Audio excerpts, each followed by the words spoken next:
ብሪክስ ለኢሳያስ ታላቅ መርዶ ላከ። የሻቢያ የጦር ያመሰው የኢትዮጵያ አስፈሪው የጦር ሳተላይት እስራኤል በአሜሪካ ተካደች። የአውሮፓ ህብረት ፍልስጤማውያንን ወሰነ። የአሜሪካ መንግስት እያንቀጠቀጠ የሚገኘው የብሪክስ አባል ሀገራት ህብረት ለኤርትራ ፕሬዝዳንት ኢሳያስ አፈወርቂ መንግስት አስደንጋጭ መርዶ ልኳል። የብሪክስ አባል ሀገራት ለኢትዮጵያ ከሚያበረክቱት የኢኮኖሚ ጥቅም በተጨማሪ ከኤርትራ ጋር ለገባችበት ግጭት የተለያዩ ድጋፎችን በማድረግ የኤርትራ መንግስት ላይ እየወሰደ ያለው እርምጃ የኤርትራ ጦርን አስደንግጧል። የብሪክስ አባል ሀገራት ለኤርትራ የላኩት መርዶና የኢትዮጵያ መንግስት ግጭቱን ለበላይነት ለማጠናቀቅ የሚያስችለውን ድጋፍ በተመለከተ በዝርዝር የምናስቃኛችሁናል።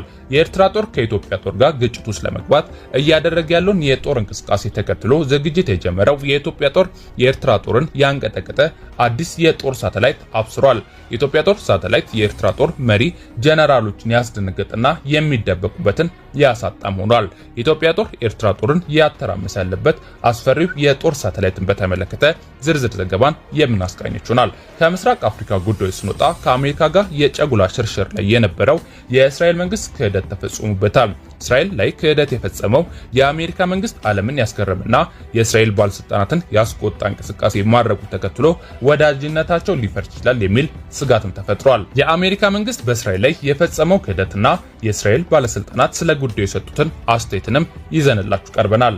በተያያዘ ዜናም ከእስራኤል ጋር ግጭት ውስጥ ያለው ሐማስ ከአውሮፓ ህብረት አዲስ ውሳኔ ተሰምቷል። በአሜሪካ መንግስት አጋፋሪነት ፍልስጤም ላይ የተለያዩ እንቅስቃሴዎችን ሲያደርግ የቆየው የእስራኤል መንግስት ጋር አጣብቅኝ ውስጥ የገቡት የአውሮፓ ሀገራት ለፍልስጤም አዲስ ውሳኔ ወስነዋል። ከአውሮፓ ህብረት የተሰማው የውሳኔ ሐሳብ የአሜሪካና እስራኤል ባለስልጣናት ቁጣም ቀስቅሷል። ለሐማስ ከአውሮፓ ህብረት የተወሰነው ውሳኔና የአሜሪካና እስራኤል በውሳኔው ላይ ያላቸውን አስተያየት ይዘንላችሁ ቀርበናል። የዓለምን ትኩረት ሁሉ ሰብስበው የያዙ እነዚህን አንኳር ነጥቦችን በትንታኔ የምንመለከት ይሆናል። መነሻውን ቀይ ባህርና የአሰብ ወደብ ያደረገው የኢትዮጵያና የኤርትራ ጦር ፊት ለፊት በተፋጠጡበት በዚህ ወቅት ላይ የብሪክስ አባል ሀገራት ህብረት ኢትዮጵያ የጦር እጅግ ዘመናዊና ቴክኖሎጂ የተላበሱ የጦር መሳሪያዎችን ማስታጠቅ መጀመራቸውን ተከትሎ የኤርትራ ባለስልጣናት ከፍተኛ ብስጭት ውስጥ በመግባት የአስመራ ህብኝ የስብሰባ አዳራሽ አጨናንቀውታል።